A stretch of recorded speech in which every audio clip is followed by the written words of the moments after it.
Welcome back to the Transfer Show here on the Football Martin channel. My name is Martin Sanders. I am Football Martin, and thank you very much for tuning in to my channel once again. First and foremost, there's a few things I need to do before I kick off today's show, and that is to send out a massive thank you and a huge thank you actually to every single one of you that supported me over the last few months. The channel's grown beyond anything I thought it was going to in a short space of time. In the last 28 days over on YouTube alone, there's been over 600 new subscribers, and over the last sort of like 10 days across all my other platforms, there's just been a huge increase. So thank you all very much for supporting me, the kind words and the comments.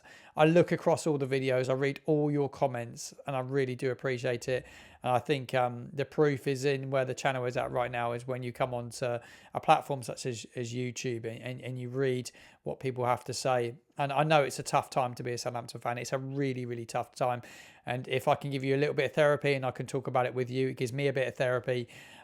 Look, I do this as a hobby. It's not a job. I have a day job in the day. And I come home and I sit and make some football content. And that's where I am right now. I'm at home. And I want to talk about all the latest transfer news, all the rumours that are surrounding our football club.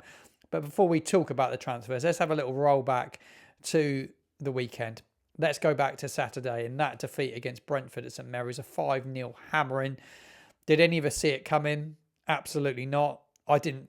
Not for 1 minute did I think I was going to witness that at the weekend. But I want to give you a few of my thoughts and takeaways from everything that I experienced on Saturday going to St Mary's.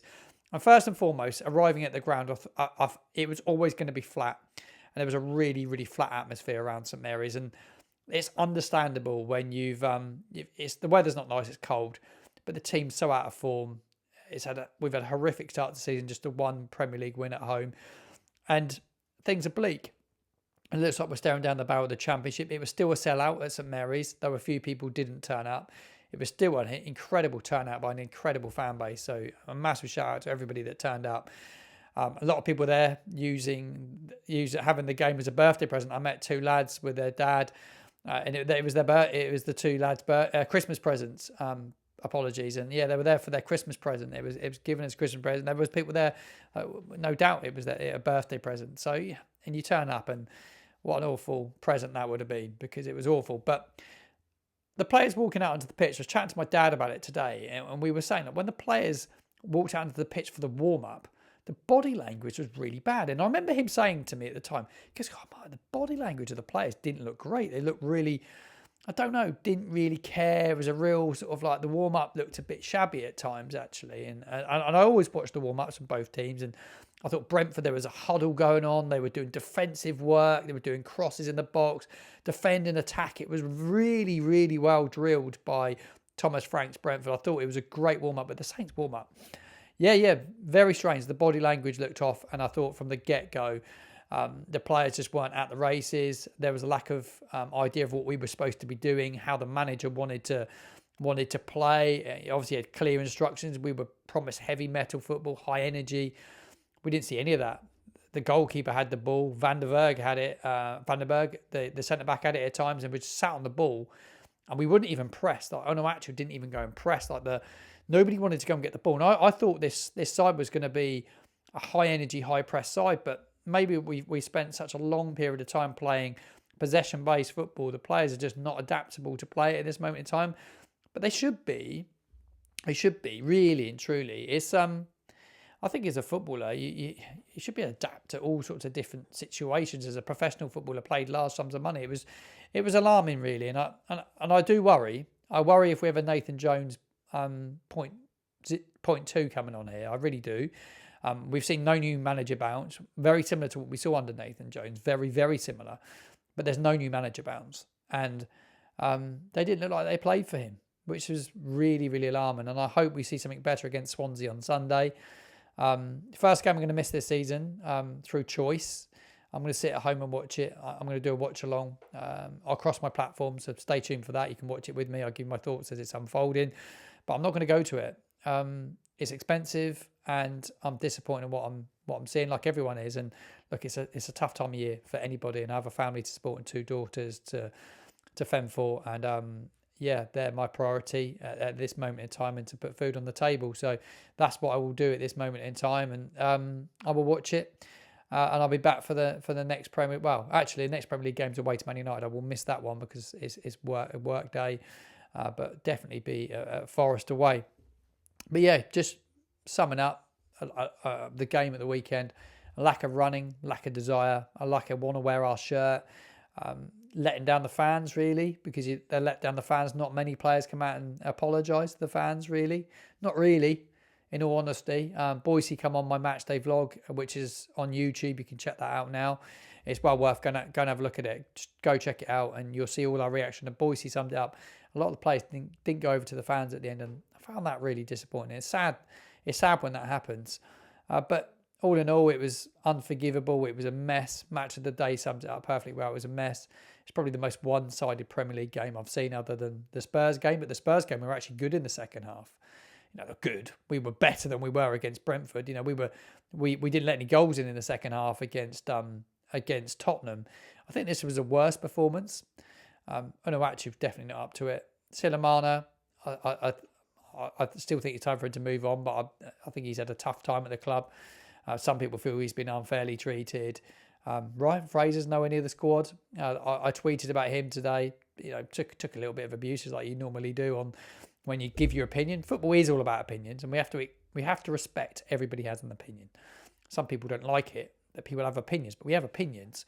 Some of us put it out in a slightly different way, like I do here with a video.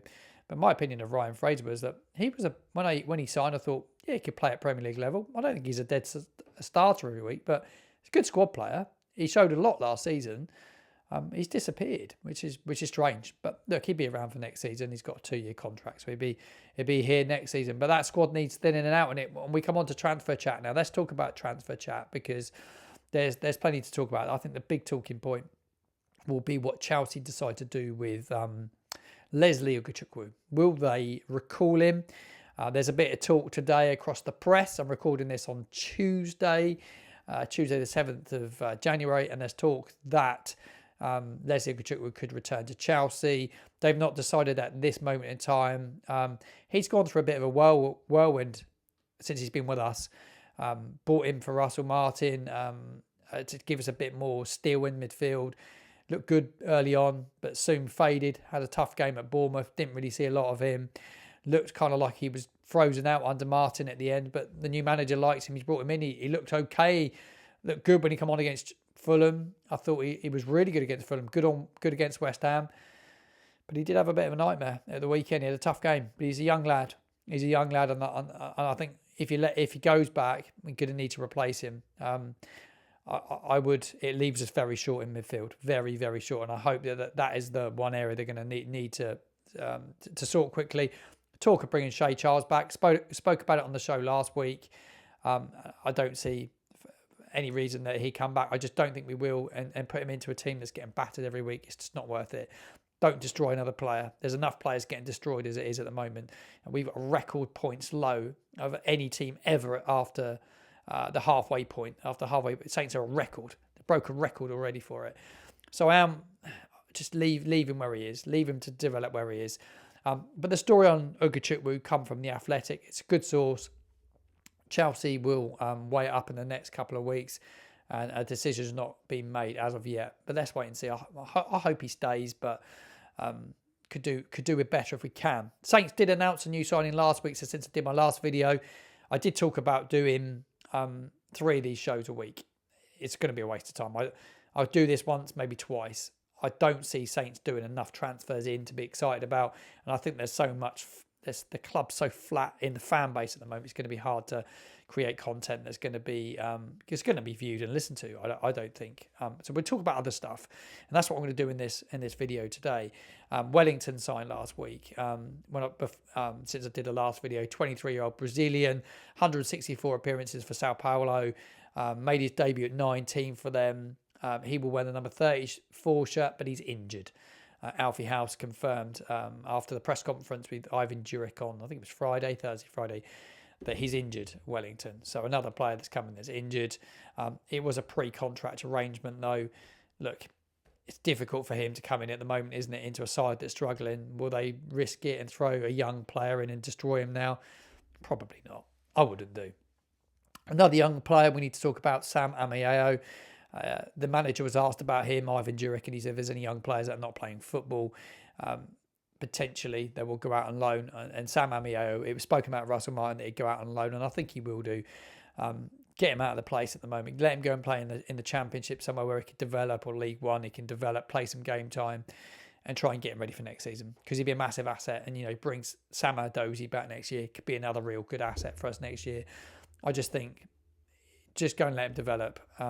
You can see what it's doing to Tyler at the moment, because Tyler's been brilliant, and there's a lot of talk around Dibbling, but I just think in this team at the moment it won't do anyone's confidence any good, will it? Right, a lot of talk around Ben Britt and Diaz, who initially I did think, and I went on record on X, I think I said that thought it was a good signing at the time, but there's talk around him when we signed him. I thought good value for money. I did a video on it and everything, but it's not worked out for him for many reasons here. If he'd taken that penalty against Man United and scored it, I think it could have been different for him, and he should have took that penalty instead of Cameron Archer. It's been a difficult time for him, isn't it? Let's be honest. He's not shown enough. Joe Tesson spoke about him as not having a very good touch. On radio shown recently, and not being able to beat players, go past players, and I agree with that. I didn't see enough of him before he signed, so I didn't really know what we were getting, but I knew from Sheffield United fans he was decent, scored a few goals for them. Never been involved in a Premier League win, but it looks like he's going to go to Sheffield United on loan. Look, loan him out, get him some confidence, and then maybe he can come back next year and make an impact. Who knows? I feel sorry for him, because it must have been tough, and he's a human being, and like any human being, if you're not performing in your job and you're having a tough time, and you've got people around you, like say on your social media, and people being nasty, and he was getting shouted at from the fans when he was warming up the weekend. He had an argument apparently with a fan, and he looked really upset. Apparently, he's a human being. That you can throw money into it all you like, but he's getting a lot of abuse as a player, and it must be difficult, and his confidence must be low, and it's hard to pick yourself back up from it as a player. We all need him to do well, but look, maybe a loan move to Sheffield United might do him some good. See if he can come back in the summer potentially and kick on. Kind of coming away from Southampton, and another player talking with Sheffield United actually is Leicester City midfielder Hamza Chowdhury. He's also speaking with Sheffield United as well. They're looking to get promotion straight back to the Premier League at the first attempt again. Another player they're looking at. So looking at two struggling Premier League sides at the moment. Can they pick off a couple of their players? And I think they'll both be good signings actually for Sheffield United. Elsewhere, Aaron Ramsdale, he was linked with a summer move to Newcastle United. They're also interested at this moment in time in this window in James Trafford. That will be interesting. A very, very good goalkeeper. So whether they're looking at him as a number one or whether he's going to go in and be a number two, but they're looking at James Trafford, who's a very good goalkeeper from what I've seen. But Aaron Ramsdale there was a lot of talk around him in Newcastle United. What else do we have? Ipswich Town, they signed the defender the last couple of days, Ben Godfrey. Good signing for them. Bit of reaction to that. I know a few Ipswich fans are always messaging me. He was Antalya, I believe. He's only into the end of the season with Ipswich Town, who I want to talk about. Ipswich Town. It's their first signing in the window, solid signing. But for them to attract players, maybe a little bit easier than Southampton, the position they're in, and Leicester to an extent. I just think that position that Ipswich are in now, they look like they're adapting to the Premier League, and they're going to give themselves a fighting chance. Wolves beaten comfortably by Nottingham Forest last night in the Premier League, and Wolves well and truly in the mix for relegation. I think it'd be between them and Ipswich. I really do. I like Kieran McKenna as a manager, but I think for any of us sides that are in the bottom three that come up, Leicester, Southampton, Ipswich, I think for one of us to stay up would be really, really important. I think for all three of us to get relegated again is a disaster. Give me your thoughts in the comments. I would love your opinions on that. I really would, because I think it's a disaster for the Premier League that the three sides to all go back down.